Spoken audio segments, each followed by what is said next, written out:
Greetings from the C.M. Russell Museum and welcome to another installment of the 2020 Art in Action Artist Showcase. I'm Executive Director Tom Figarelle. As you all know, we've had to make some adjustments with our annual Russell exhibition and sale, as well as Art in Action, given the social distancing requirements that we're trying to certainly maintain and that we're just faced with. So to still capture some of the energy and dynamics of Art in Action, particularly the interaction that you have with artists, we've come up with these showcases, a way for you to hear from the artists on how they're doing, their creative process, and what they're working on right now. We want to thank first D.A. Davidson Companies for their generous support of Art in Action and all education programming here at the C.M. Russell Museum as we advance the art and soul of the American West. We're joined today by artist Michele Usibelli. Michele, thank you for joining us. Hi, Tom. Thanks for having me. Well, it is a delight. Hey, how are you doing right now? You know, I'm doing well. I think probably like everybody else, it's been a little bit of a roller coaster emotionally, and gone from embracing kind of the time at home to really wondering what's the future hold. So, you know, but overall, it's kind of been time for me to reset the clock a little bit, and I'm trying to make it as positive as possible. Good for you. Good for you. I mean, that's a nice glass is half full approach. And roller coaster is maybe the most apt way to put it. I don't know that I've heard that as an adjective, but boy, it is so accurate for us, isn't it? It's appropriate, right? Yeah, we kind of all feel that way. Everyone's been affected by this in some form or another, and we're all in it together for sure. Absolutely. Absolutely. Well, you know, we obviously, when we think about social distancing, really that is the opposite of what Art in Action is. I mean, it's a variation of a traditional quick jar, quick finish. So lots of interaction with patrons, between artists. You know, just the question, Michele, I mean, as an artist, what draws you to that type of format? The Art in Action format? You know, I think for me, and probably I speak for most of the artists, what we do every day is pretty solitary. I mean, we social distance in our studio all of the time, and so it's very lonely, and the Art in Action, those opportunities for us to interact with our collectors and patrons and people that just love to watch us work, it's just it's really energizing and fun to be able to have that people contact for us. And you find it kind of, it rejuvenates your kind of an artistic side that you don't really find probably by yourself in the studio, right? Yes, and it's the same for me if I'm teaching a workshop and I do a demonstration, just to be able to, in public, go through my painting process, I think makes me actually a better painter, because I have to understand, I have to be able to talk about my process, and it really does brings that whole full circle, the whole process of painting. Well, that's interesting. I think that aligns with what we hear from patrons too, that they find some sort of, therapeutic or just, kind of spirit-filling opportunity from attending Art in Action and other art events, because there is just something about Western art in general that, has this real life of its own. And I think you as artists embody that, and your work reflects it, no doubt.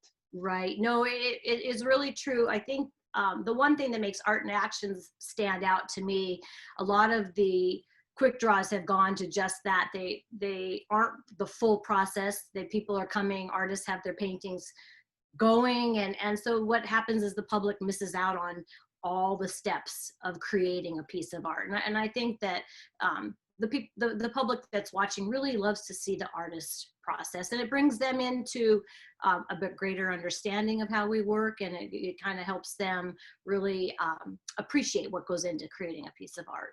Yeah, no doubt. It creates a friendship, right, between the buyer, the patron, and the artist.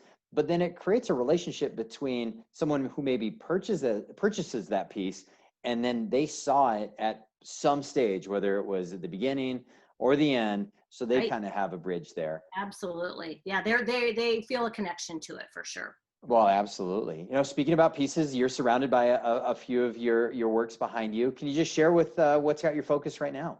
Yeah, for right now, I'm working on my Art in Action subject. In researching a little bit more, reading about Charlie Russell, I mean, he was diversity and cultural inclusiveness, that was super important to him. And I've been having fun during this kind of lockdown quarantine, taking historic paintings and bringing the knife with adding my own interpretation of color and that process. So I'm going to be, there's similar here to this Pueblo girl that's behind me, formulating some type of a profile of a portrait that I'll be doing for the Art in Action. So I'm working through, I work best when I can paint a painting in my head. About 3 days prior to starting, I work through all of my processes and lay out all the potential, what could go wrong, what do I want to achieve, what are my goals. So that's the stage I'm at right now. Well, good for you. Good for you. And hey, we appreciate anybody that wants to bring to the forefront some of those timeless notions that Right. Charlie inspired in his art, and inclusion and celebrating cultural diversity is absolutely one of them. So hey, we salute you for bringing that to the forefront. Thank you. Yeah, I was trying to think of something that could kind of, tie in the present with the past, and I thought that might be a great way to do it. Well, and once again, I mean, I think that just speaks to kind of this societal value that we can get from art. I mean, we need that in our society today, in our country in particular. And so being able to kind of create that thread between Russell to, contemporary Western work Right. now, that's fantastic. That's my goal. We'll see. Well, we love to hear that. Michele, one thing people are always interested by, and I think you've spoken to it a little bit, but it's just your creative process. I mean, how do you really approach an idea and then transfer that idea onto canvas? For me, well, I guess there's I'll start by saying I'm an architect by training, so lots of years of architecture. So I really I feel a comfortable and a grounded beginning in drawing. My challenge has always been there's not a subject matter that I don't enjoy painting. So I've worked really hard to create my own style, so that if you're in a room and you see my work, no matter what the subject is, you know that it's my style. So creating that personal style is one of my primary goals. The other process that I go through with painting, I am a perfectionist, and like I had mentioned earlier, I've got a desktop full of images, which makes my husband crazy because he'd like me to file them away. But I have anytime 10 or 15 images or ideas of paintings that I want to do, and I sit and I stew over them, I look, and then I decide this is my next painting. And for 3 or 4 days, like I said, I painted in my head. I'll kind of go through my goals. I set a goal with each painting, whether it's going to focus on temperature shifts or light and shadow patterns. What I always have specific goals, and then I sit down, and actually the actual painting, putting paint to canvas, is the last probably 30% of my actual painting process. Well, that's fascinating. I mean, so you find sparks all over the place, right? And then you're not really letting one of those ideas just kind of languish. I mean, you're literally surrounding yourself with inspiration along the way. Yeah, I would like to let it settle and simmer a little bit, but I'm always getting, always thinking, and always have my next plan on the burner ready to go. So it's I constantly am looking at my world as far as what could I capture next on canvas.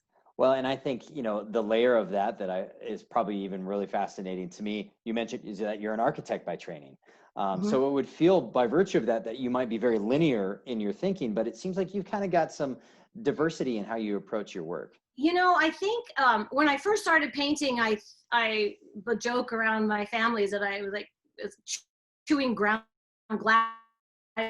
I was very linear, very detail oriented, and I knew where I wanted to go with my art, but it was just kind of the process and the time to get there. And but I even though I've kind of gone more to the representational and impressionist style, I think my grounding, the base of my paintings always are very, very linear in their foundation, and then I kind of explode from that. Well, Michelle, thank you for sharing that. You know, the look behind the curtain on how an artist thinks Right. and produces is always fascinating. Yeah. And thank you for your participation in Art in Action and your support of the C.M. Russell Museum. You know, I'm honored to be invited and involved, and it's an amazing institution. You guys are really adapting to the new now, and happy to be involved. Absolutely. Thank you. Well, thank you. The pleasure is all ours. And thank you everyone for watching this latest installment of the Artist Showcase. Once again, we want to thank D.A. Davidson Companies for their support of Art in Action. Thank you all, and we're out here for now. Take care. All right. Thank you. Thank you.